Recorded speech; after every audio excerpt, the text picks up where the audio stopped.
you so much to each of you who have come out tonight. We are so excited about Elizabeth sharing her project. If you know any part of her story, you know how amazing it is for her to be in this place right now. And I told her from the beginning, your story is going to help change lives. It is going to impact people in such a way. I'm thinking about families whose children are aunts and uncles or mothers or grandparents who have gone through this and they are looking for hope. And today on social media, in one of our posts, we placed that word of hope. If you are looking for hope, she is an example of that hope. You never let anybody tell you what it is that you can't do, no matter what it is that you have gone through. So, for those who do not know her story, Elizabeth suffered a traumatic brain injury and was told that she would not recover all of her faculties. She could not speak. And as a result, this lady who is a speaker, a part of Toastmasters, award-winning speaker, could not use her voice, her physical voice, but she did it through art. And we're so grateful to God for the journey that He took her on to allow her to be here today. I'm going to give you a little peek into my book tonight, and I will do my best to read it from my heart.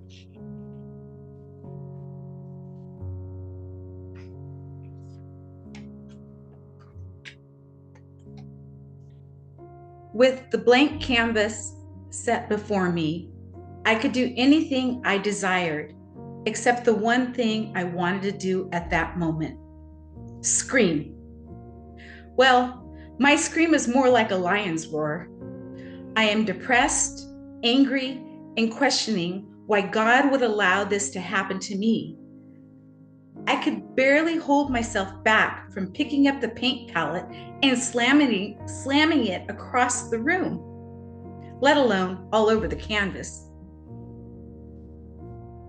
I imagined the expression on my husband's face had he walked in to see paint slammed against the wall. I thought of what he would have asked me. Certainly, I don't think he would have thought it was okay, but then he would have been okay. I think knowing that I had to process what I was feeling, I buried my head in my hands and forced myself to calm the impulse. It was not my fault. I struggled, but it was my responsibility to deal with this pain. Dealing with this pain. I'm known as the Good Grief Coaching Girl. This is what I teach other people. And here I was in the most vulnerable state, ready to chuck the canvas, paint, and brushes across the room and watch all of it splatter against the walls. Was God playing a joke on me, or simply fine-tuning what He has called me to become? One moment, I was a happy, bubbly, and excited to be with my friend on her birthday. And the next, searing pain jostled my body. I was T-boned by another car. In a moment, everything changed. How quickly do we forget that everything can change in a moment? I had only said goodbye to my husband moments before the incident. What if that was my last goodbye? Would he know that my love for him would be eternal? Would my children, grandchildren, and other loved ones know they had changed my life for the better? I was thankful to have survived, but couldn't forget how easily it could have gone the other way. Now I faced having to survive my mind, the period of stillness, and the uncertainty ahead. How I needed that oh so warm embrace from God that we often talk about, the embrace that tells us everything will be okay. I had no idea if it would be okay. All I knew was that I needed to move forward. After your accident, you suffered a traumatic brain injury, and the doctors told you you would not recover all of your faculties. What was your initial response to that, especially since you could not speak? Mm-hmm. Well, I think that I was in a place of utter chaos at that point, and it was almost like having someone tell you something that you don't even think that it's relevant, because that's not who I am. However, I think that the faith that was inside of my heart knew that he who began a good work would complete it. And so that I needed to just go with the process, and I didn't have to say anything at that point. So I just listened, didn't argue. And as you will see in my book, and I had to have my conversations with God, and he helped me through those things of uncertainty. Yes, and certainly, again, we just thank God for your recovery, your full recovery. I say, just thinking about those times, and I know you talk about some of this in your book. The biggest challenge is mindset. How do you get through something like this? Well, I had a lot of a team of doctors that were helping me to recover, and I had never really heard about, like cognitive ability, having, testing for things that were, I guess I took for granted, really. I guess that's the best way to put it. So I had this problem where I really could have gotten or had become very angry and very bitter. And those that know my journey, I have worked through a lot of bitterness and anger in my journey of being here on this earth for the amount of decades that I have. So I tried my best to just listen and then pray. And some of those things I'm thinking about what you're saying, because I think all of us, we don't think about like the everyday little things that we are able to do Yeah. until something comes into our lives to interfere with that. Can you give us an example of a few of the things that it used to be no trouble for you, but after what happened, it became difficult for you to do? I would be delighted to, because I'm actually doing one of them right now, which is pretty cool. Um, I had a speech pathologist, a therapist that was working with me, and she wanted me to read.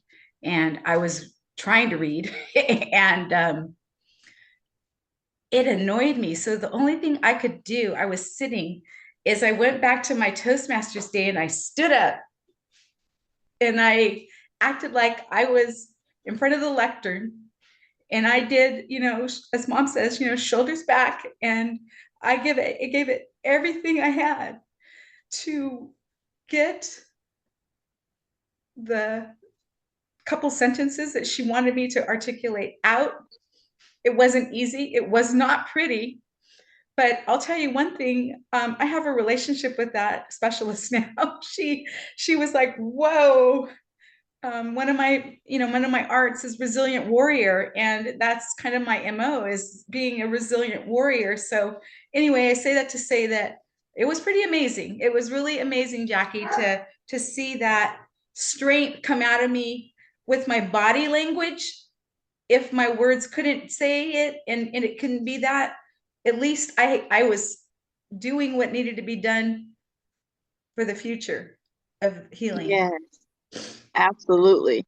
And what would you say to families today who are in the midst of experiencing the results of traumatic brain injury. Either they are experiencing or one of their loved ones are experiencing it. Well, What would be your message to them? I believe that we all have hope, and sometimes the hope is not really visible, but it's in your heart, it's here. And if you can go with the love that you have for your family and the person that you're caring for and be patient with them and gentle with them,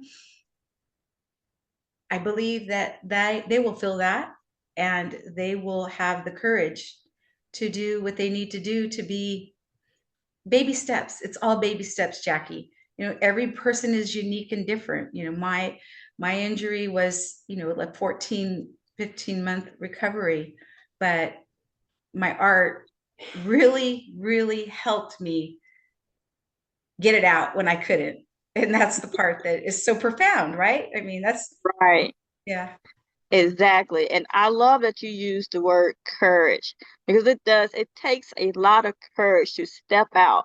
Not only did you have to overcome what you were going through, but then you use art as a way to help you express yourself.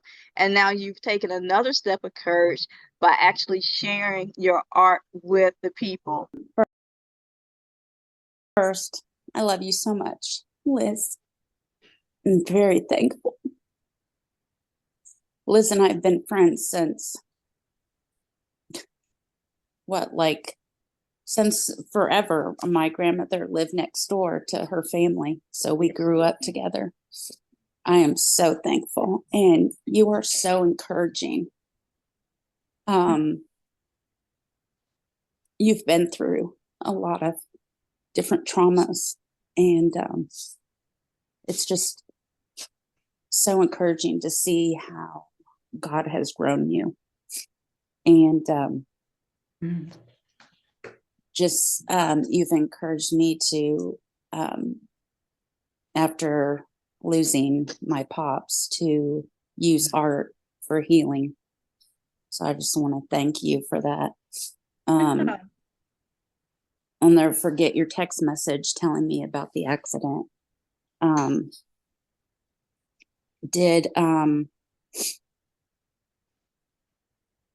How was your family with you when you were going through that, before you were able to talk? And what were some of the things? I know our special mama, I know she was an amazing prayer warrior for you.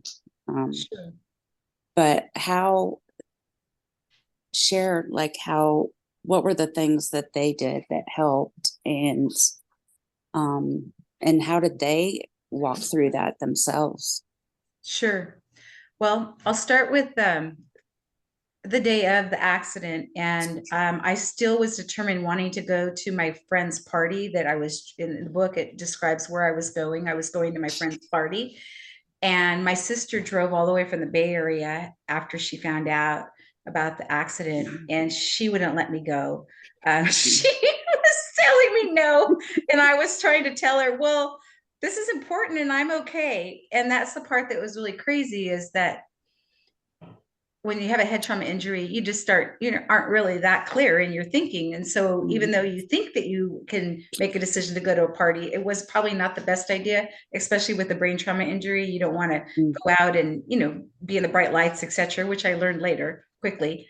But I say that to say that the love of my family is unconditional.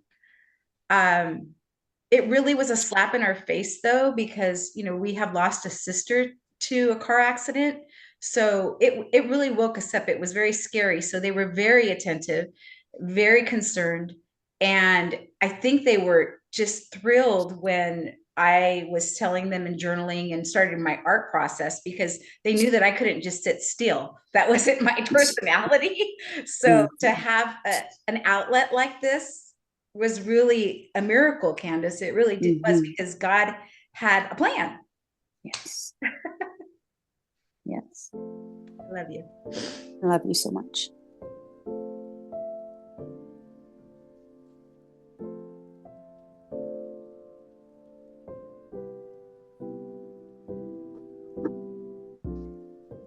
So this piece is at the very beginning of my healing journey, and this is called The First Girl.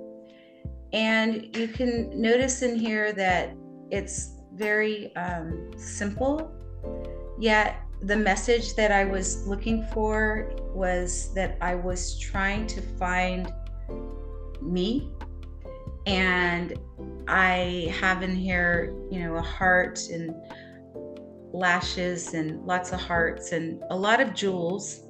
And these were done to help me in making sure that I could try to find some kind of relaxation in my busy mind of trying to figure out what the heck just happened to me. And I did some of this at the coast. That's one of my favorite places. And this picture, The First Girl, was started at the coast and then finished at my home.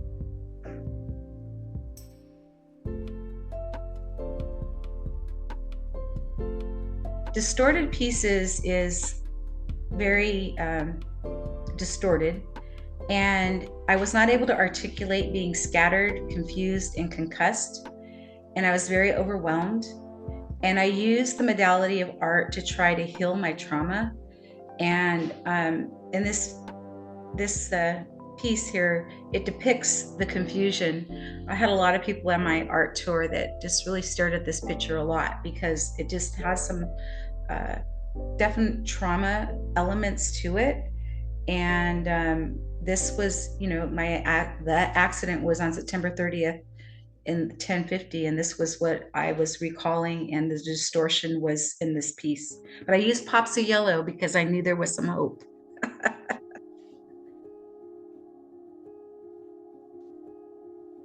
This one was my largest piece, and this is Where Am I?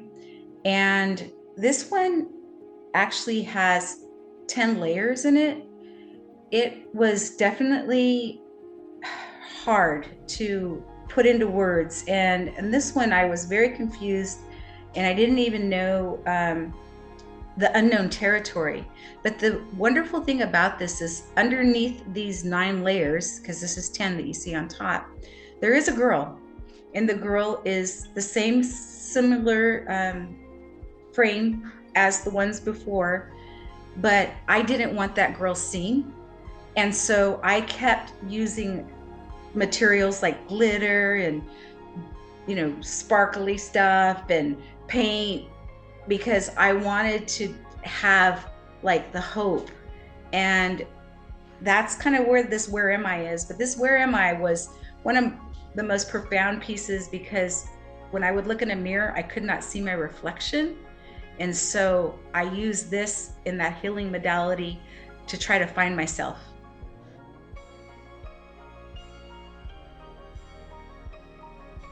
So on this one, I just received some medical news, and it was in a rhetoric talking about things medically that I didn't understand. And so I didn't know what to do. And the only thing I could do is stick out my tongue and say, screw fear. I am not going to be afraid. I was so afraid, though. I was like thinking, oh my gosh, here I lived through the accident, and now I'm going to, I got something wrong with my head. It was like all over. So all I could do was use this modality with this piece here to be able to see that I am not going to be afraid, and I'm going to have courage, and I'm going to be rebellious. And so this was rebellious. This was rebellious to fear. And there's a brain in there too, which is kind of interesting. Yeah. This is my favorite. This is the Resilient Warrior, and I am bold here. And if you look, all my pieces have braids. I didn't really announce that, but all my pieces have braids because Mama used to braid my hair. And when she would braid my hair, it was a security. It was something that I knew there was love in that.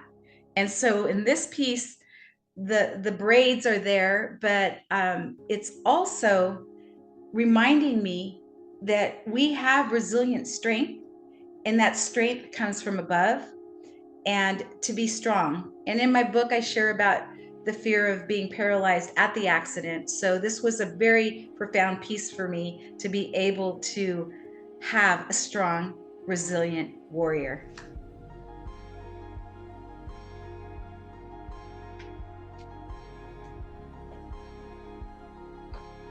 My legacy. My little granddaughter just turned 1 on December 10th, and she was not born when I was getting ready to do this picture or painting. And so I started thinking about legacy, life, and how precious it is, and how I wanted to pour into my granddaughters. And so in this piece, there's braids, but then there's also 2 images below me, and those are both Chloe and Gwen. And that is talking about just the speaking about how precious legacy is. And I'm so grateful to be able to have a legacy that's been obviously passed down before me, and it's still being carried on.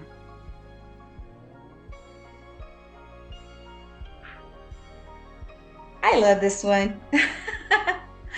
This is Disco Girl, and Disco Girl is fun, and she basically has this flair about her. And if you could see in the middle there, there's like this light that is on her forehead, and that light is the light that comes from my creator. And I love it because it was almost like, a science fiction, or something where there's a beam coming down. And so I love that. There's the braids, and then also there's also this cool way. It's very cheerful in a sense, because I'm cheerful in my being and just my demeanor, and I wanted to depict that in this as well.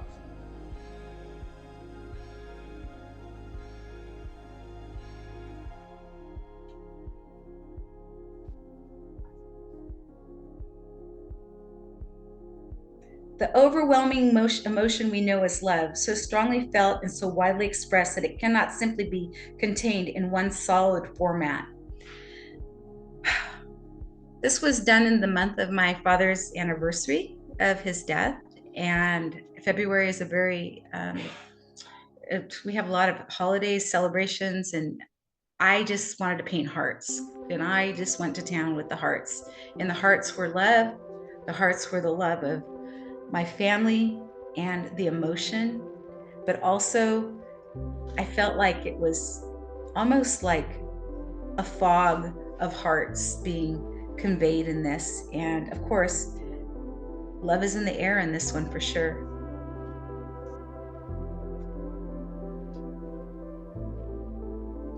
Sparkle and a kiss. When you read the book, you'll see the beauty in this one. This definitely is from buttons of glitter to embracing my creativity. But the wild thing about this is that in my book, there was intervention that was beyond words that had happened in instances. And so I was trying to share that with my audience that would view this, my art.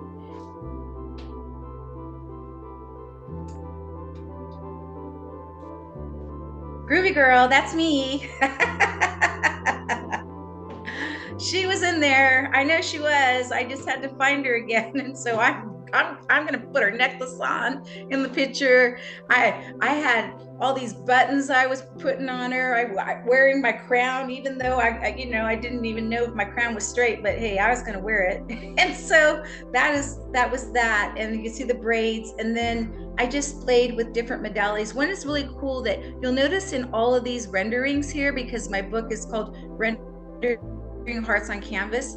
The rendering is something that my dad taught me. When he would do his woodwork, he would render wood with fire. And so while I was healing, I got recycled, what do you call it? The paper bags. Yeah, paper bags. And I would use those to kind of frame my art. And yeah, I was burning paper and then gluing it on and thinking about my dad.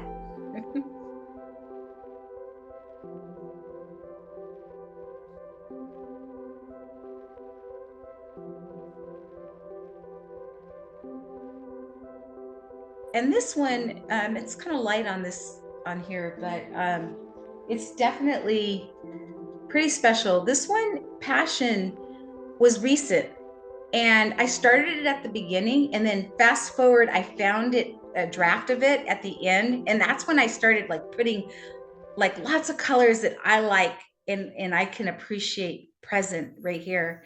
And it was just pretty cool because life is precious and we just have to like enjoy it, because that's what this is about. It's about love and healing through colors, and this is showing some of the colors I use to heal with. And so the pieces that we are offering on the catalog are giclée prints, and they are in canvas and also just a paper print. And when you get the book, it has parts of it where that has descriptions of each of the art pieces with details. Clay is a type of printing that reproduces your art at the most impeccable way of capturing your original. But if you would like to maybe get something before you get your book in the mail, I wanted to show you the sizes just so that you can have a visual of that. So the first one, this is a giclée print of the love, and this is a 20 by 30, and this is a canvas print, and it's pretty cool because it's sizable enough where you could actually put this in your office or wherever you'd like. But this is the love that we were sharing, and if you can feel the love. But I just wanted you to see the size of this so that you can. And the thing that's really cool about my art is that art is art. You could turn it like upside down and make it into something different. You could do whatever you want. You won't hurt my feelings. Okay, so that is the 30 by 20. So when you're looking at the catalog, you could check that out. And then this is a comparison size. This is a smaller canvas. And this canvas is, pardon me, the 13 by 20 on canvas. So you can see this is a smaller version, but it's also wrapped. So it is an original, wrapped piece. This is kind of weird. I feel like Vanna White. And so I hope this is okay. You're doing great. I'm just going with the flow, guys. And so then this is kind of cool. This is just a print. This is a print on matte, and it's a 20 by 16 on matte. So how it works is that out of my pieces, I have 11 in the book that are available in the book for you to look at, but I originally did 18 altogether, but 11 are in the book. And so when you look at the catalog, you'll see the ones that are available, and then you can kind of check it out like that. But I just want to ask more questions about things. I got one more thing just to give you a visual. I'm a visual girl, that's why I'm doing this. Excuse me. And then this is a size of a print too. And this is just, and it comes similar to it with a backing on it, and it'd be on there. So this is just giving you a visual. And in the catalog, we actually have it where you can scan the QR code with your phone camera, and it'll take you straight to the place where you can purchase the piece of art of your choice. Also, the book will be available. So we're asking everybody to grab the book.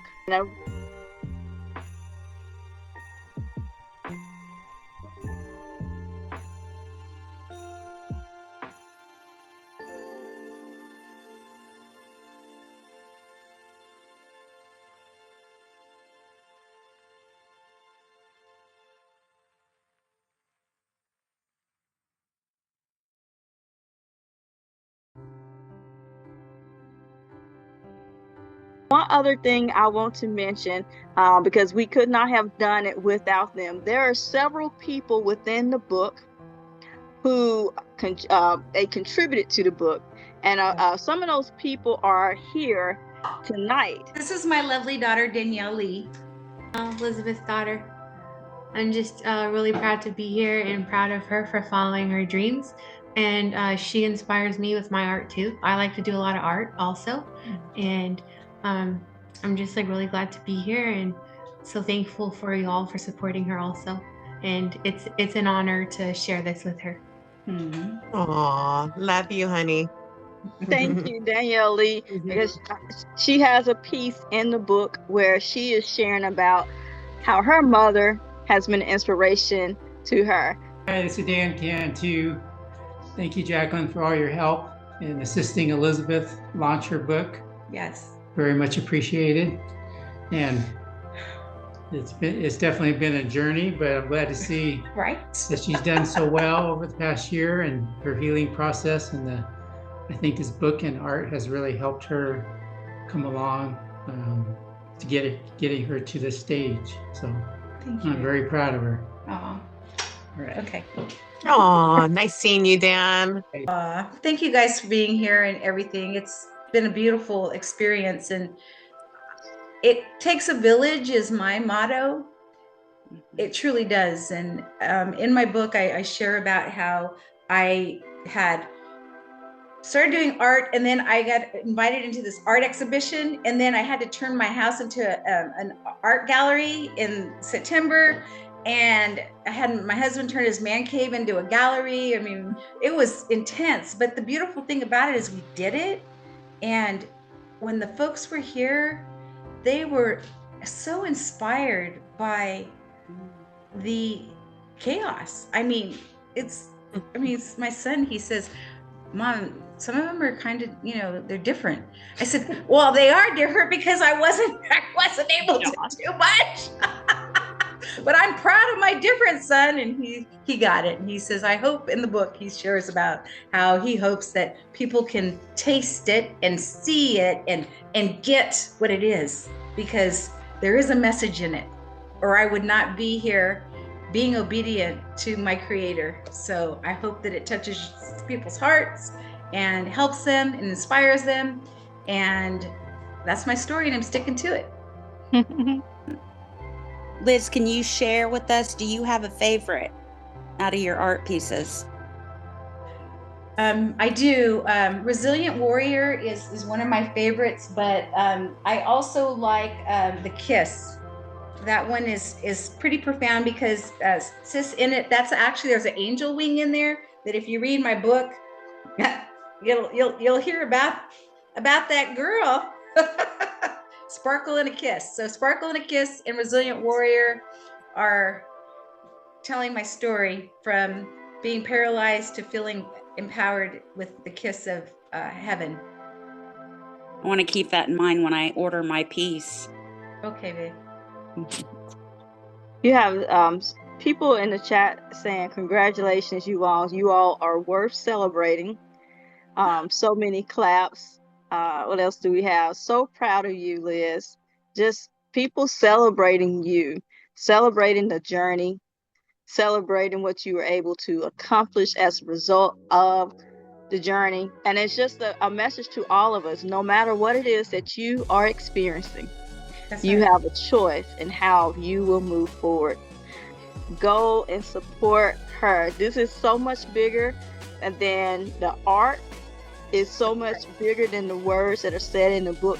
This is a symbol of hope for so many people who are experiencing, whether they're experiencing what she went through or some other type of trauma. It is a symbol of hope, a symbol of what we can do when we have the courage to move forward. Elizabeth? I would like to thank and acknowledge my family, especially my mother. Without your love and support, none of this would have been possible.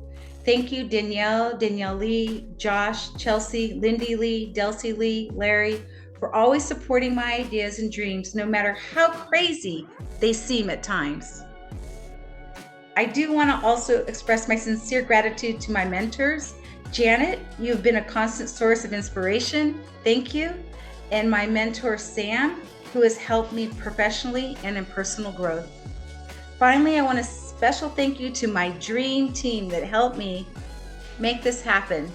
And that would be my Cheryl, Dawn Marie, Debbie, Ebony, Katie, Larry, Logan, and Stacy, who helped me successfully execute my vision in sharing my art and my story. And of course, Miss Jackie and her team as well. I do thank you so. Each of you played an essential role as you have been instrumental throughout my healing journey, and I am truly blessed. But most of all, I'd like to thank the creator of the universe for giving me a second chance to still be here, to make an impact. I am so grateful. As we wrap up, thank you again to each of you for being here and supporting her. And again, you can further support her by buying a piece of her art, telling other people about it, sharing the catalog with them as well, and just spread the message. There is hope. Get a copy for yourself and get a copy for someone that needs to know hope exists.